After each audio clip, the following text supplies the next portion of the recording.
Bismillahirrahmanirrahim. Assalamualaikum warahmatullahi wabarakatuh.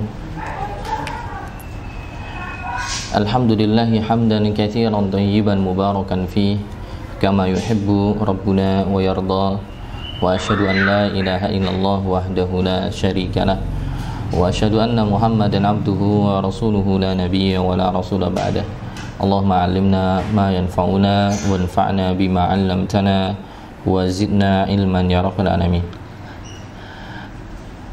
Sahabat sekalian yang dimuliakan oleh Allah SWT, saudara-saudari kaum muslimin, semoga Allah senantiasa memberikan kita taufik, memberikan kita semangat, memberikan kita kekuatan untuk senantiasa eksis, senantiasa istiqomah untuk menuntut ilmu agama yang merupakan kewajiban bagi kita semua yang tidak boleh ditinggalkan, di mana Nabi SAW mengatakan, ya, talabul ilmi fardhu ala kulli muslim. Menuntut ilmu agama itu hukumnya wajib atas setiap pribadi muslim, ya. Dan dengannya Allah akan mengangkat derajat kita, dengannya kita bisa mengajak saudara, sanak kerabat, handai tolan untuk kita ajak kepada cahaya hidayah dan menjauhkan mereka dari kegelapan. Dengan apa? Ya, kuncinya dengan ilmu agama. Kuncinya dengan ilmu agama.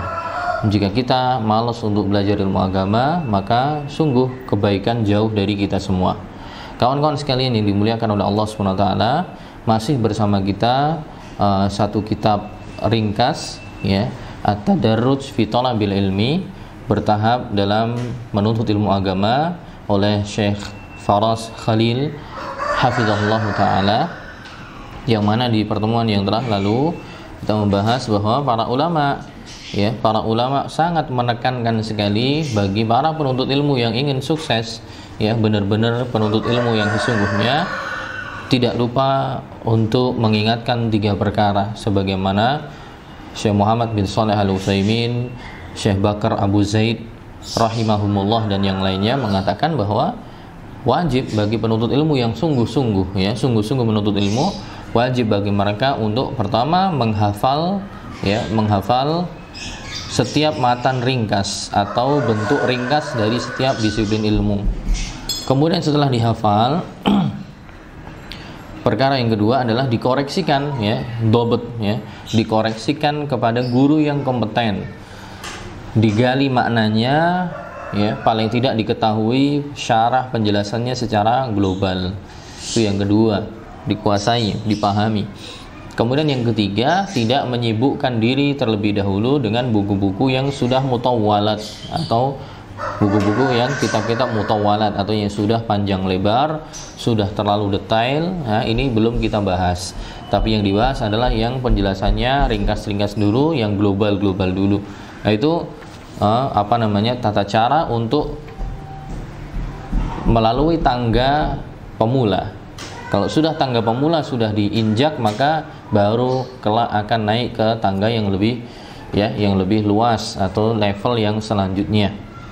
Dan mohon maaf sebelumnya saya belum menerjemah lagi beberapa halaman yang kita bahas karena terbentur dengan kesibukan yang lain, ya. Karena saya juga ngajar di satu pondok pesantren, dan ini kemarin mengkoreksi pelajaran-pelajaran yang diujikan, ya, mengkoreksi pelajaran-pelajaran yang diujikan, kemudian menginput nilai untuk kenaikan. Jadi qadarullah belum ada waktu untuk menerjemah lagi, tapi insyaallah segera nanti kita usahakan untuk ditranslate lagi halaman-halaman yang belum kita terjemah, sehingga nanti teman-teman juga ada pegangan dari terjemahan bentuk PDF insyaallah. Nah, kita langsung saja di halaman 30, ya, versi bahasa Arab, ya, halaman 30 versi bahasa Arab. Syekh Faras Khalil mengutip di sini, ya, karena judul kita sekarang adalah bagaimana menjadi penuntut ilmu yang rabbani. Ini bagi penuntut ilmunya, bagi gurunya bagaimana menjadi guru yang rabbani. Apa itu penuntut ilmu yang rabbani? Apa itu guru yang rabbani? Nah, di sini disebutkan oleh Syekh Faras Khalil mengutip perkataan atau mengutip, ya, Perkataan Imam Al-Bukhari, ya. Al-Imam Al-Bukhari rahimahullah dalam sahih beliau, dalam kitab Sahih Bukhari ada satu kitab, maksudnya di situ subjudul, ya, seperti subjudul dalam Sahih Bukhari, Kitabul Ilmi gitu.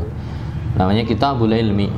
Di Kitabul Ilmi ada bab, ya, babul ilmi qabla al-qauli wal amal. Bab berkaitan dengan berilmu, ya, sebelum berucap dan beramal gitu. Nah, di situ kemudian Imam Bukhari mengutip perkataan Ibnu Abbas yang menerjemahkan atau yang mentafsirkan firman Allah, kunu rabbaniyin. Nah, Ibnu Abbas mengatakan kunu rabbaniyin. Kunu rabbaniyin ini kutipan dalam ayat Al-Quran. Apa maksudnya kunu rabbaniyin? Ya, maknanya adalah jadilah kalian, ya, para rabbani. Apa itu rabbani? Ai hukama wa fuqaha. Hukama itu bentuk plural dari asal kata hakim. Hakimun, ya, artinya seseorang yang bijak.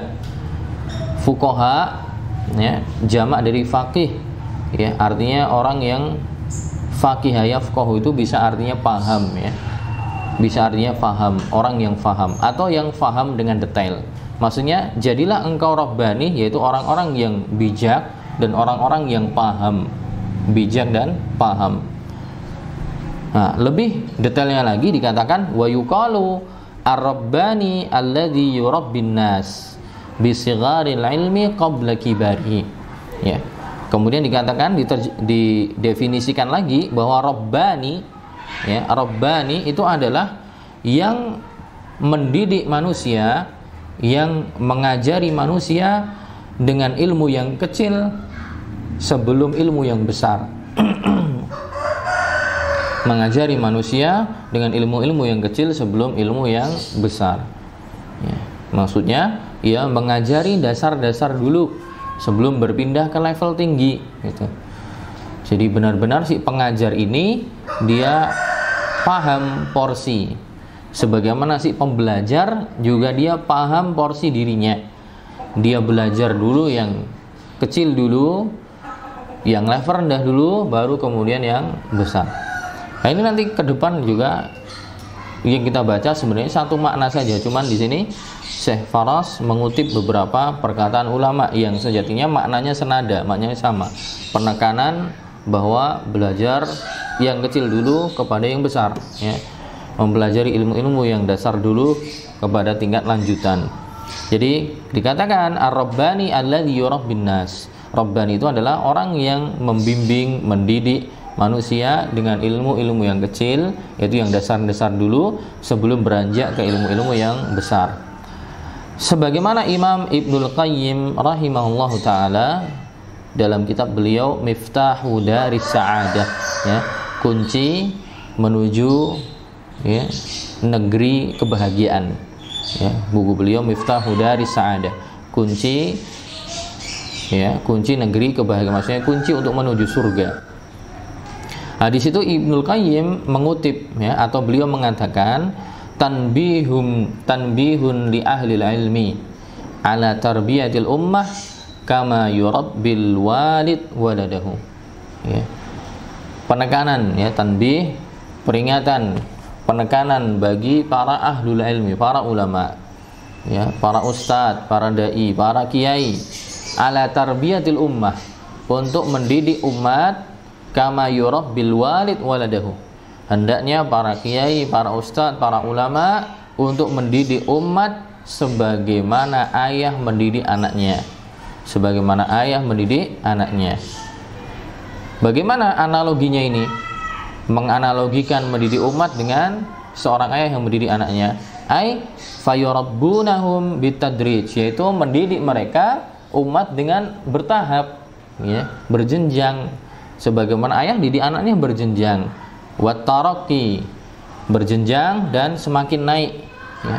Min sigharil ilmi ila kibarihi, yaitu dimulai dari ilmu yang kecil kepada ilmu yang besar, ya. Wa tahmiluhu minhu ma yutiqun, dan membebani mereka apa yang masih mampu untuk mereka, ya, lakukan. Jadi membebani umat dengan apa yang masih mampu untuk mereka lakukan. Kama yaf'alul abu biwaladihi at-tifli fi isalihil ghidha ilaihi. Sebagaimana yang dilakukan oleh ayah, ya, sebagaimana yang dilakukan oleh ayah kepada anaknya ketika ya menyuapkan makanan kepada anaknya.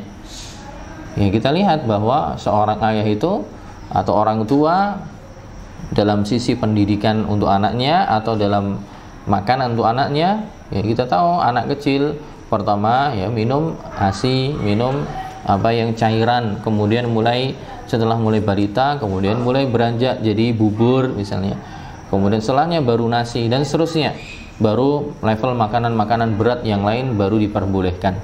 Sebagaimana juga pengajaran, ya, dalam pengajaran ngajari ngomongnya pertama dengan satu kata, dua kata, kemudian sudah bisa satu kata, dua kata, diajari dengan susunan kata menjadi kalimat dan seterusnya.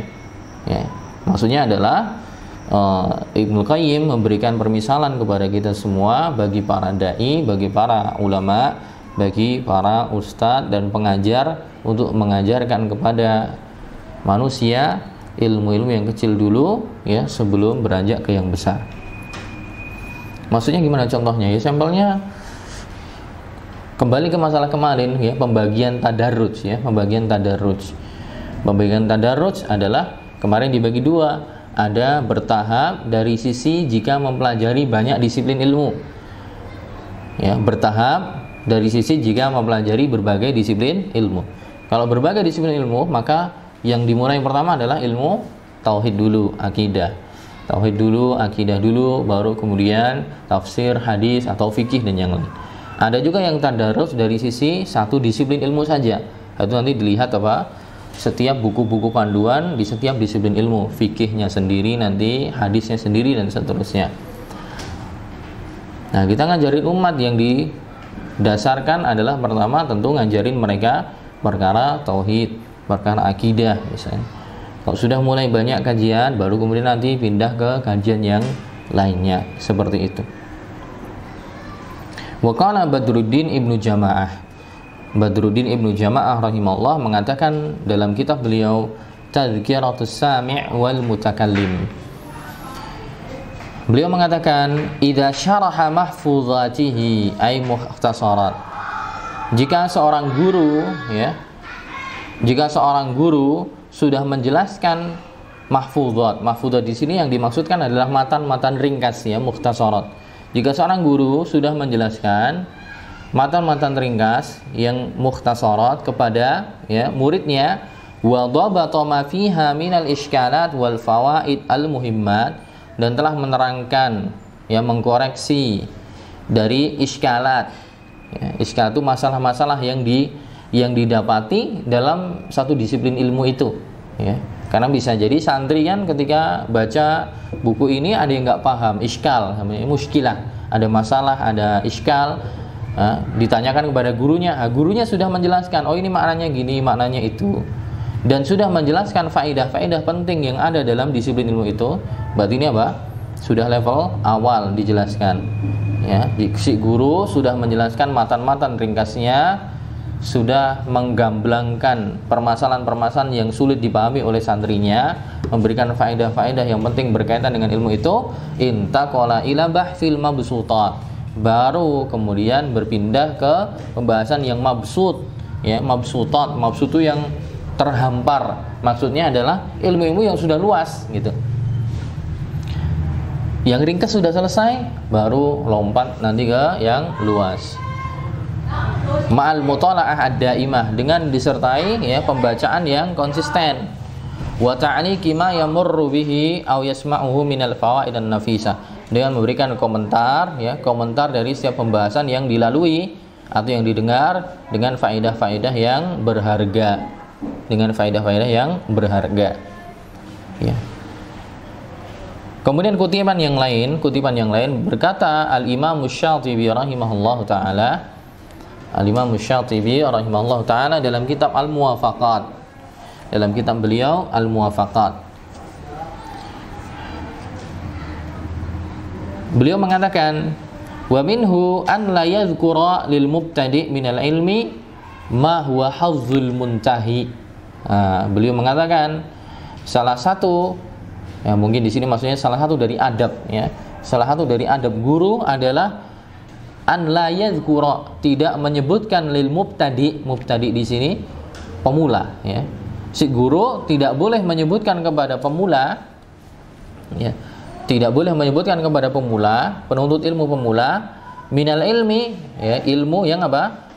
Ma huwa hazzul muntahi, yang menjadi porsi penuntut ilmu tingkat akhir, ya. Jadi seorang guru tidak usah menyebutkan kepada para pemula, ya, bagian dari ilmu yang terkhusus untuk porsi muntahi, yaitu orang yang sudah di tingkat akhir, ya. Bal yurabbi bi sigharil ilmi qabla kibarihi. Namun yang dia sampaikan adalah dengan menyampaikan ilmu yang kecil sebelum yang besar, ya.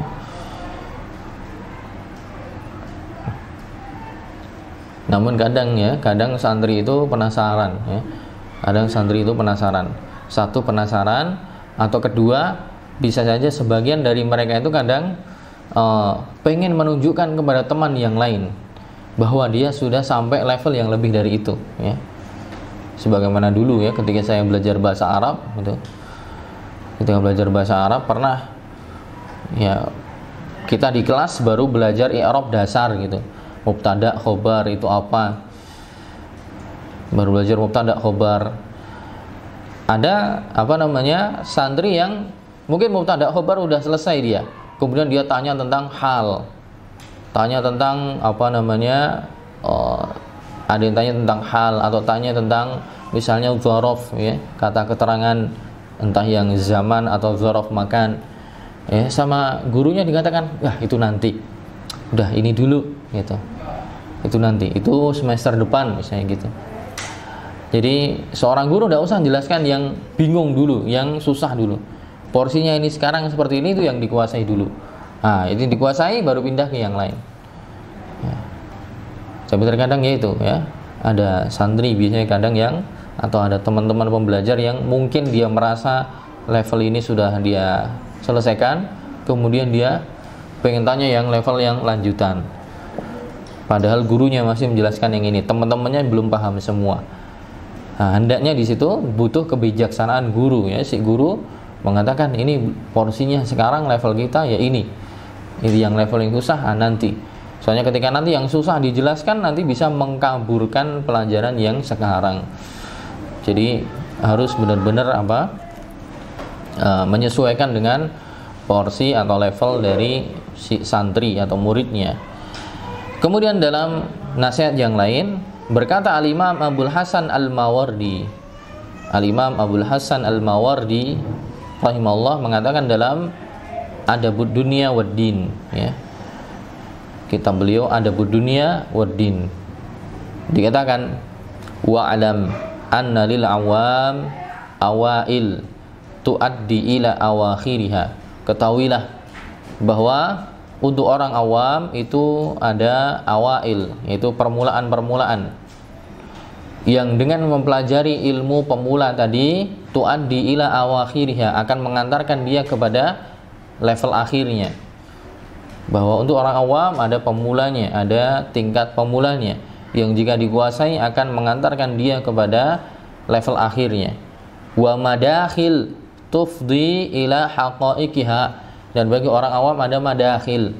Madakhil itu jamak dari kata madkhal. Madkhal itu pengantar, ya. Pengantar ilmu fikih, pengantar ilmu nahwu, pengantar ilmu usul fikih. Jadi awal mulanya tuh pengantar dulu, ya. Belajar ilmu pemula dulu untuk menuju akhiran. Belajar pengantar-pengantar dulu, tufdi ila haqaiq, untuk menuju kepada hakikat dari ilmu tersebut. Falyabtadi talibul ilmi bi awailiha, maka hendaklah para penuntut ilmu memulai dari yang pemula dulu, liyantahiya ila awakhiriha, agar kemudian dia menuju kepada akhirnya. Wa bimadakhiliha, dan memulai, ya, pada pengantar-pengantar setiap disiplin ilmu, liyufdi ila haqaiqiha, untuk menuju kepada hakikat dari ilmu tersebut. Wala yatlubul akhira qabla al-awwal.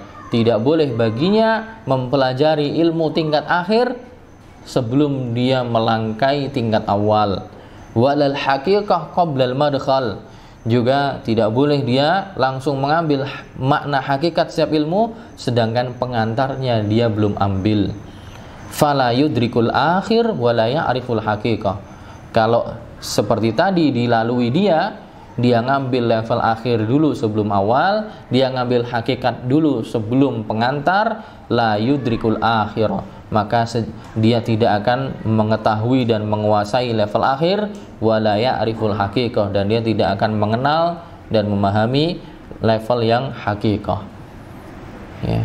Li'annal bina ala ghairi ussin, karena bangunan yang dibangun di atas, ya, di atas sesuatu yang bukan pondasi, la yubna, sejatinya tidak akan berdiri bangunan itu. Wa thamru min ghairi gharsin la yujtaba atau la yujtana, dan buah, ya, buah dengan tanpa menanam maka tidak bisa dipetik, ya. Jadi buat pondasi dulu, tanam dulu, baru bangunan akan, ya, berdiri. Baru tanaman ketika sudah ditanam nanti akan bisa dipetik buahnya. Sekali lagi ini akan berulang, ya, maknanya sama sebenarnya kutipan setiap ulama tadi, satu nada maknanya. Cuma di sini dikutipkan banyak kutipan para ulama yang menunjukkan bahwa ternyata mereka semua meyakini hal yang sama, yaitu menuntut ilmu itu harus berjenjang, dimulai dari yang awal dulu.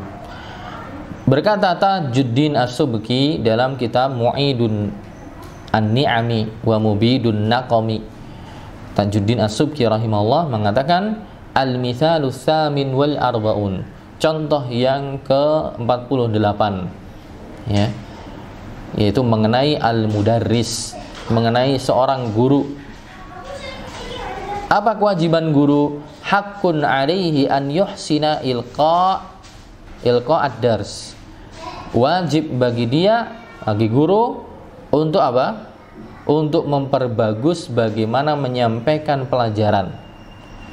Wa tafhimihi, ya, hakun 'alaihi an yuhsina ilqa ad-dars wa tafhimahu lil hadirin, dan memahamkan pelajaran itu kepada orang-orang yang hadir.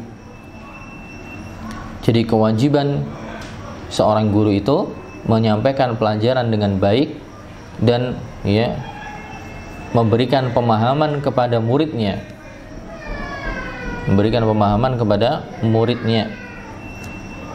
Jadi guru itu butuh seni juga, ya, seni untuk menyampaikan, cara menyampaikan, bagaimana menyusun kata yang baik, bagaimana bisa asik,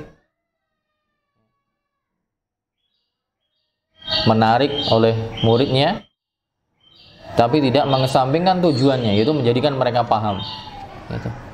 Karena terkadang ada orang pintar, ya, orang itu macam-macam. Ada orang pintar tapi mereka tidak terlalu fasih atau tidak terlalu punya keahlian untuk memahamkan orang. Ada yang pintar tapi untuk dirinya sendiri, tapi untuk mentransfer ilmu pada orang lain susah caranya. Ada orang yang pintar menjelaskan pada orang lain tapi dia bodoh, ya, akhirnya menyesatkan. Jadi seorang guru harus bisa memahamkan muridnya, disertai dengan penyampaian yang baik, ya. Summa in kanu mubtadiin, jika murid si guru tadi adalah para pemula, fala yulqi alaihim ma la yunasibuhum minal muskilat. Kalau murid-muridnya orang-orang pemula, maka jangan melemparkan kepada mereka, maksudnya jangan menyampaikan pada mereka, pada si murid, ma la yunasibuhum minal muskilat, ya. Jangan menyampaikan kepada para murid hal-hal yang tidak cocok untuk mereka dari permasalahan-permasalahan yang ada. Bal yudarribuhum, tapi dengan melatih mereka, wa ya'khudhuhum bil ahwan fal ahwan, tapi mengambil mereka untuk memahami al ahwan. Ahwan itu sesuatu yang ringan, sepele, ya, pahamkan dulu hal yang sepele dan yang sepele setelahnya. ila an yantahu ila darajati tahqiq, sampai mereka selesai menuju tingkat tahqiq. Tingkat tahqiq itu maksudnya tingkat akhir gitu. Wa in kanu muntahin, nah, kalau guru mendapati penuntut ilmu yang tingkat muntahin, ya, muntahin itu tingkat level akhir. Ya misalnya ini gambarannya kan dosen ya. Dosen seorang profesor mengajar mahasiswa level doktor gitu, atau level magister misalnya. Fala yulqi alaihimul wadihat, maka jangan disampaikan perkara-perkara yang sudah jelas gamblang. Kenapa? Karena mereka udah paham semua. Bal ya yadkhul bihim fi mushkilatil fiqh, tapi mengajak mereka, mengantarkan mereka kepada permasalahan-permasalahan yang ada. Karena mereka udah tingkat akhir ya, levelnya level akhir, diajak untuk memecahkan masalah. Karena level akhir tuh levelnya udah memecahkan masalah, bukan disuapin hasilnya. Kalau level pemula, level S1 itu masih disuapin ya. Langsung diberikan outputnya, hasilnya. Nih loh hasilnya gini, matengannya kayak gini, matengannya gini, hasilnya gini. Tapi kalau untuk level yang udah lanjutan ya, seperti kalau kita bicarakan misalnya dalam pembelajaran agama yang formal ya, tingkat kampus misalnya, untuk anak-anak level S2 atau S3 itu sudah tidak dicekokin lagi, tapi dihadapkan kepada permasalahan, dan mereka diajak untuk memecahkan masalah itu, mencari hukumnya apa, mencari solusinya bagaimana gitu ya. Nah, itu berbeda ya, itu yang sudah level lanjutan atau sudah level muntahin. Thayyib. Kemudian waqala al-Hafidz Ibnu Hajar, berkata Ibnu Hajar al-Asqalani rahimahullah dalam kitab Fathul Bari ya, wa kadza ta'limu yanbaghi an yakuna bitadrij, pengajaran itu hendaknya dengan tadrij, dengan berjenjang. Li'anna syai'a idza kana fi ibtida'ihi sahlan, karena sesuatu perkara yang dimulai dengan suatu perkara yang mudah, hubbiba ila man yadkhul fihi, akan menjadikan orang yang masuk di dalamnya senang ya. Menjadikan orang yang masuk di dalamnya senang. Wa talaqahu bin bisat, nah, dia akan mengambilnya dengan dengan ringan, mudah, dengan gembira. Wa kanat akibatuhu ghaliban al-izdiyad, dan endingnya akan bertambah. Bi khilafi dhiddihi, berbeda dengan apa? Berbeda dengan kebalikannya. Kalau memulai belajar ilmu dengan kebalikannya, itu dengan sesuatu yang sulit dulu, maka nanti akan rontok di tengah jalan. Gambar paling mudah adalah apa? Belajar ilmu nahwu ya. Belajar ilmu nahwu, grammar ya, grammar bahasa Arab ya. Kalau saya dulu ya, ketika belajar di Ma'had Ali bin Abi Thalib di UMY, dan di Ma'had itu kurikulum yang diadopsi adalah kurikulum yang diambil dari Al-Imam Muhammad bin Saud Islamic University di Riyadh. Jadi memang sudah disusun oleh para pakarnya. Nah, kita dulu tidaklah belajar ilmu nahwu, itu grammarnya Arab, kecuali sudah level 2 atau semester 2. Bagi yang semester 1 tidak ada belajar ilmu nahwu, shorof tidak ada. Kenapa? Karena ilmu nahwu itu kan belajar tentang posisi ya. Posisi ini sebagai apa? Subjek, predikat, objek ya, bahasa Arabnya ya, mana yang fiil, kata kerjanya, mana yang fa'il, pelakunya, mana yang maf'ulun bih gitu. Nah, orang tahu ini subjek, predikat, objek, macam-macam itu kan harus punya apa? Punya kosakata. Apa bahasa Inggrisnya? Vocab ya. Apa vocabulary ya, punya kosakata. Jadi, makanya ketika di semester 1 itu kita cuma dikasih apa? Bacaan-bacaan, kemudian mufrodat ya, kata-kata baru itu dihafal dulu. Kata-kata baru berkaitan dengan kata benda, kata keterangan, macam-macam dihafal dulu. Baru 1 semester sudah menguasai banyak kosakata, baru kemudian kelas 2 baru belajar nahwu. Oh, ini subjeknya, predikatnya. Bisa. Kenapa? Karena sudah punya hafalan kosakata baru.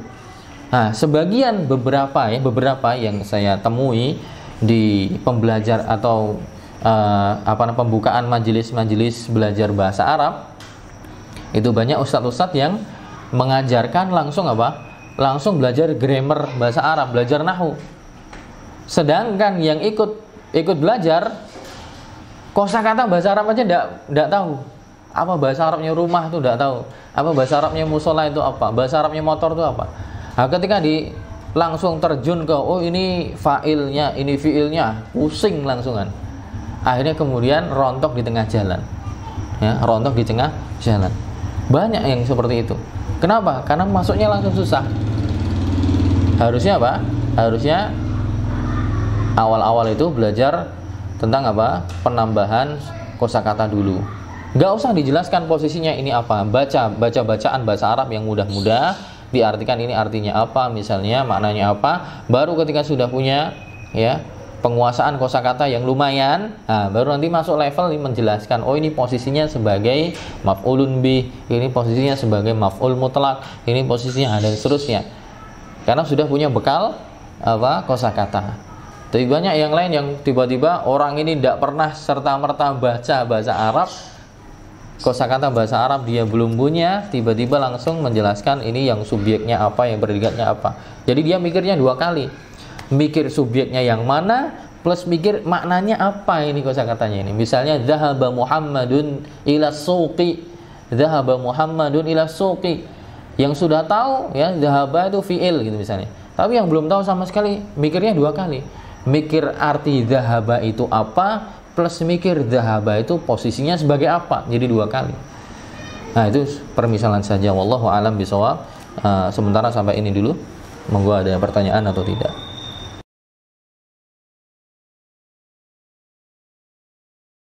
Izin bertanya, saya adalah mahasiswa yang berniat mendalami ilmu agama selepas kuliah jurusan umum saat ini. Adakah rekomendasi tempat belajar agama selepas kuliah saya nanti, dan ilmu-ilmu apa yang perlu saya pelajari dari sekarang? Mohon penjelasannya, Ustaz. Ya, saya perlu tahu sebenarnya dari mana beliau yang bertanya. Kemudian yang ditanyakan juga mau belajar ilmu agamanya yang formal atau non formal. Formal dalam artian apakah mau kuliah lagi atau sekedar pondok biasa gitu. Ya. Apakah dia mau kuliah lagi atau pondok biasa. Untuk di Jogja kalau misalnya beliau orang Jogja, banyak di Jogja banyak di Jogja untuk belajar ilmu-ilmu agama. Belajar ilmu agama yang level pondok atau semi pondok dan dengan kurikulum yang sudah terstruktur baik, kurikulumnya sudah terstruktur dengan baik, pengajarnya juga sudah berpengalaman, paling tidak misalnya Ma'had Al-Ilmi, Ma'had Al-Ilmi di sekitaran Pogung, sebenarnya itu bisa disambi dengan kuliah kalau itu, bisa disambi dengan kuliah, karena biasanya Ma'had Al-Ilmi itu belajarnya sore. Ba'da asar sampai maghrib biasanya di sekitaran masjid-masjid di wilayah kampus UGM. Itu programnya 1 tahun programnya 1 tahun, kuliahnya sore itu. Nanti belajar dasar-dasar agama dari ilmu tafsir, usul tafsir, fikih, usul fikih, akidah, tauhid dan yang lainnya. Itu kalau misalnya beliau yang bertanya orang Jogja. Di Jogja banyak ada Ma'had Al-Ilmi, ada Ma'had Al-Mubarak, Ma'had Al-Mubarak di dekat UMY, Universitas Muhammadiyah Yogyakarta, bersama di sana kalau tidak keliru pemimpinnya Ustadz Ari Wahyudi. Atau juga di daerah UI, daerah UI ada juga Ma'had Ibnu Katsir, Ma'had Ibnu Katsir itu juga untuk mahasiswa. Kemudian juga yang lain banyak yang lain banyak. Tapi kalau misalnya beliau ini bukan orang Jogja, bukan orang Jogja, misalnya mau belajar, kalau belajarnya yang tidak formal alias tidak dapat ijazah resmi, mungkin bisa ke Gresik, bisa ke Gresik, ke Al-Furqon, di Ma'had Al-Furqon Gresik, di Sedayu atau Sidayu, tempatnya Ustadz Aunur Rafiq Gufron. Itu di sana bisa atau juga di kalau ukuran ma'had ya, atau mungkin di Jogja ya, di Jamilur Rahman ya, di Jamilur Rahman itu ada program apa namanya seperti tadrib duat ya, persiapan dai. Atau mungkin di Cilacap ya, di Cilacap juga ada namanya MAIS, Ma'had Ali Imam Syafi'i. Nah, rata-rata kisaran apa namanya rentang belajarnya paling antara 2 sampai 3 tahun gitu. 2 sampai 3 tahun. Tapi itu non formal ya. Jadi misalnya lulus ya cuman dapat ijazah ma'had. Ya. Kemudian apa yang perlu saya pelajari dari sekarang ya, yang dipelajari dari sekarang ya, tentu yang wajib-wajib dulu ya. Pertama tentu berkaitan dengan masalah tauhid, dengan akidah-akidah, pembahasan akidah dasar ya. Kemudian fikih-fikih dasar yang sehari-hari dilakukan seperti fikih sholat ya, puasa, zakat itu perlu sekali dipelajari. Dan tentunya kalau memang pengen menjadi penuntut ilmu sungguhan ya, maka yang menjadi bekal sekarang adalah hafalan Quran ya, hafalan Quran dan juga bahasa Arab ya, bahasa Arab. Hafalan Quran dan bahasa Arab. Wallahu a'lam bishawab, semoga bisa bermanfaat. Ada yang lain? Satu aja. Iya. Nggak ada yang lain?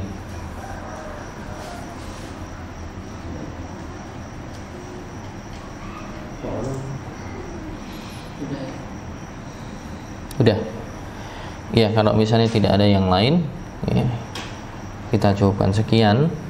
Insyaallah kita lanjutkan di pertemuan yang akan datang. Mohon maaf jika ada kekurangan, mohon maaf jika ada kekeliruan. Semoga ada manfaat yang bisa kita petik bersama. Subhanakallahumma bihamdika asyhadu an la ilaha illa anta astaghfiruka wa atubu ilaik. Assalamualaikum warahmatullahi wabarakatuh.